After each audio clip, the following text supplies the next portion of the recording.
Assalamualaikum warahmatullahi wabarakatuh dan selamat sejahtera pada semua penonton di sana. Jadi nama saya Muhammad Fahmi Shah dan boleh panggil saya Fahmi. Saya di UiTM selaku Presiden Sekretariat Mahasiswa Fakulti ataupun fakulti di sana, Fakulti Sains Kesihatan FSK, dan sekarang merupakan pelajar semester 7 kursus Kesihatan dan Keselamatan Persekitaran. Dari saya sendiri, masa di lapangan pada 13 November, saya ditemukan dengan pelbagai alat ataupun pelbagai mekanisme baru, seperti beberapa alat lah yang tidak pernah saya lihat di UiTM, seperti pengambil air di sungai dan sebagainya. Jadi antara alat-alat itu merupakan alat untuk detect ataupun menganalisis sampel air ataupun sampel udara yang mengandungi konten ataupun heavy metal, iaitu logam berat lah yang kami panggil, seperti mercury, cadmium, plumbum dan sebagainya. Dan juga di situ kami belajar cara-cara dan kenapa seseorang itu memerlukan sertifikat khas untuk mengambil sampel air yang tidak boleh diambil oleh orang sebarangan. Dan juga kami belajar bahawa air-air di situ disaring melalui sistem yang dikenali sebagai IPAL ataupun instalasi pengolahan air limbah. Saya pergi ke sini atas permintaan ataupun Dr. Taufik punya request. Dr. Taufik merupakan saya punya senior lecturer dan beliau mengatakan bahawa apabila saya ke sini, saya menjadi seperti duta kecil UiTM ataupun duta kecil Malaysia di sini, di mana kami ingin share ataupun kongsi pengalaman kami semasa di Universiti Muhammadiyah Pontianak kepada rakan-rakan seperjuangan kami di sana lah. Dan juga apabila kami pulang ke sana, kami juga diminta untuk membuat satu sharing session ataupun perkongsian bersama rakan sekelas agar mereka lagi berminat dan mereka bersemangat untuk belajar dan menimba ilmu baru, bukan sahaja di tempat kelahiran, malah di tempat orang juga. Dan saya punya tesis merupakan pencarian ataupun penganalisa sampel makanan, iaitu ikan yang mengandungi logam berat, iaitu plumbum ataupun lead.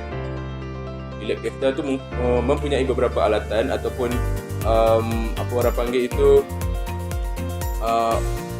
AAS ataupun Atomic Absorption Spectrophotometer yang digunakan untuk menganalisa sampel pejal, solid dan juga sampel udara yang mengandungi bahan logam berat.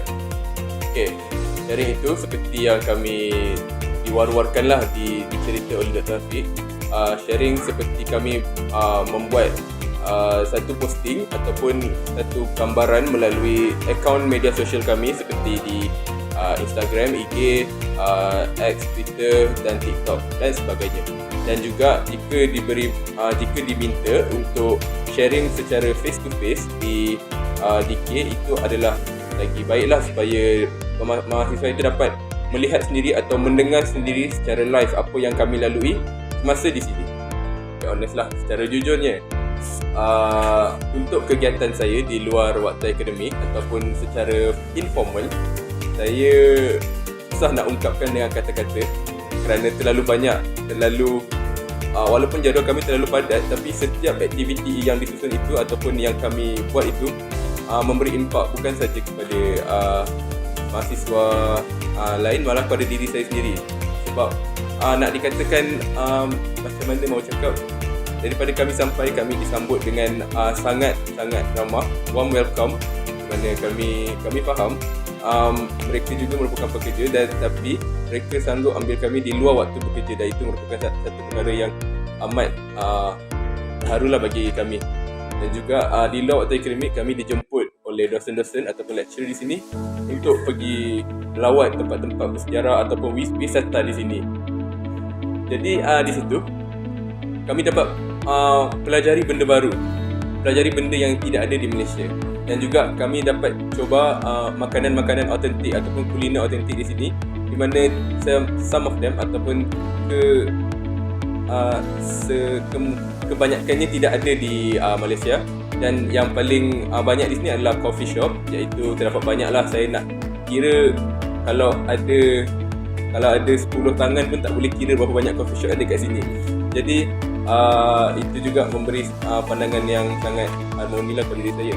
Dan juga di luar waktu itu kami juga diajak untuk bersukan, iaitu main futsal, dan juga berjalanlah di sekitar bandar ini, di taman-taman ataupun di pekan-pekan yang terdapat di situ. Main futsal itu bersama staff-staff di sini di UMP, dan juga terdapat beberapa orang student lah seperti Jamal dan juga Bang Fahim, Bang Anton, Bang Febri, dan dosen-dosen dan juga staff lain. Semasa kuliah lapangan kami di Indofood pada tanggal 14 November pada hari Selasa, kami belajar lagi detail ataupun lagi mendalam berkenaan sistem IPAL di sana, iaitu WWTP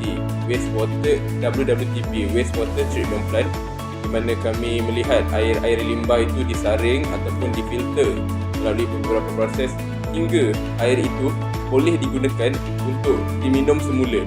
Dan terdapatlah beberapa orang rakan kami yang mencuba air itu dan mengatakan air itu tidak merasa pelik dan memang boleh diminum. Dan selepas itu kami dibawa oleh pengendali di sana untuk melihat proses pembuatan mi segera, iaitu Indomie, di kilangnya sendiri. Dan kami melihat terdapatlah proses yang sangat detail, sangat bersih. Dan di akhir kunjungan kami diberi ataupun dijamu dengan mi instant yang telah siap dimasak, tak silap saya perisa rendang, dan rasanya sangat enak lah. Dan kami juga diajar berkenaan apa sistem yang digunakan, apa akta-akta ataupun kebijakan yang digunakan di sini untuk tepati ataupun mengikut apa itu prosedur kebersihan yang sepatutnya.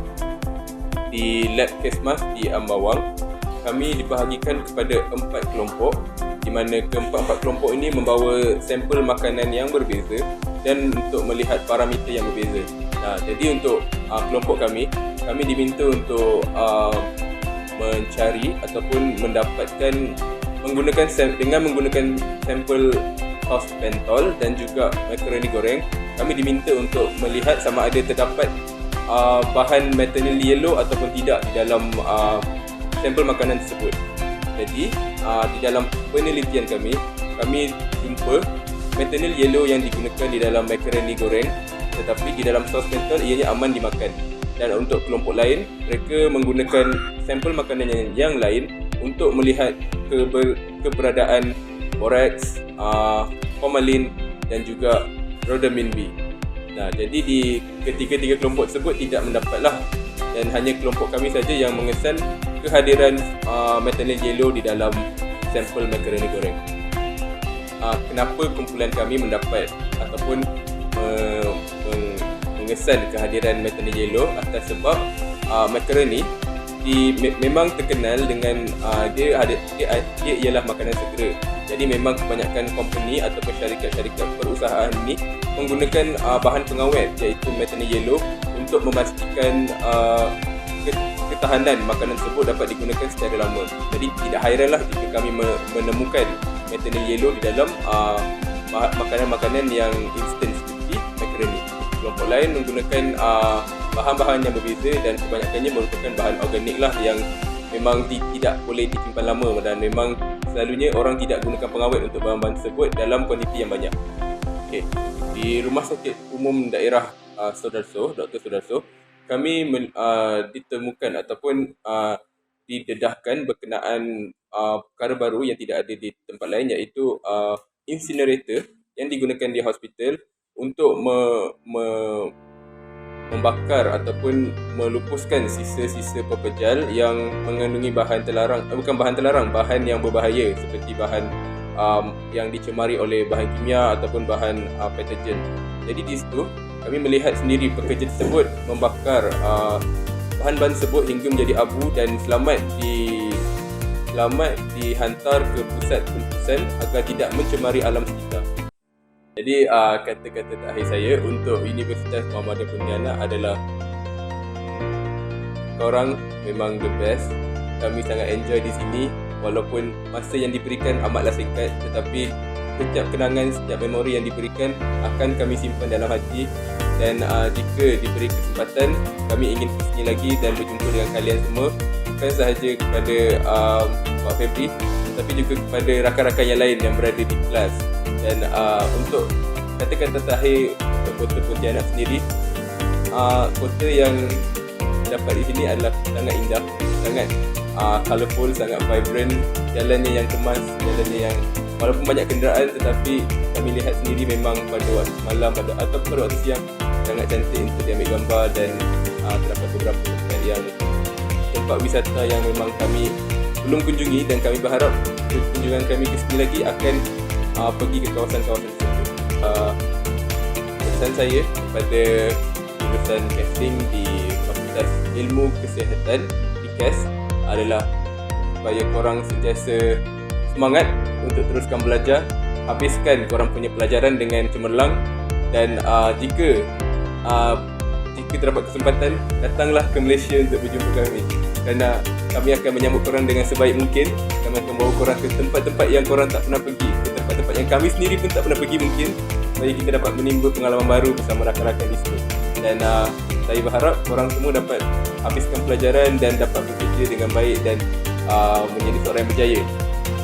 Rasa itu sahaja dari saya, dan jika bertemu lagi insya-Allah kita akan berjumpa di masa hadapan. Dan sekian, terima kasih. Bye.